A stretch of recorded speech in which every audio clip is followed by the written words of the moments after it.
ميسي إن شاء الله. هكذا عبر إبراهيم مازة اللاعب الدولي الجزائري المسلم الخلوق المبتسم: سنربح ميسي إن شاء الله. ردت عليه الصحف الأرجنتينية بشكل حتى على المواقع الخاصة له، يعني خاصة الرياضية منهم. 3 آيات قرآنية أستنبطها من هذه القصة. الآية الأولى: ولا تقولن لشيء إني فاعل ذلك غدا إلا أن يشاء الله. حسن تربية إبراهيم مازة حينما علق المستقبل بمشيئة الله سبحانه وتعالى، هذا أمر يدل على تربية دائما ما شاء الله الشعب الجزائري الخلوق.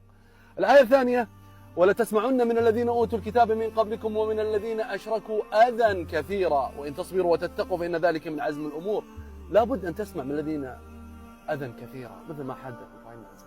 الأمر الثالث: وإذا ذكر الله وحده اشمأزت قلوب الذين لا يؤمنون بالآخرة وإذا ذكر الذين من دونه إذا هم يستبشرون. حينما قال ذكر لفظ الجلالة الله اشمأز بعضهم وذكروا الكلام لا ينبغي أن أذكره، ينبغي أن أحكيه لكم. حديثي عن الشعب الأرجنتيني لا ينبغي أن نتحدث عن أشياء حديث تاريخية حدثت لهم.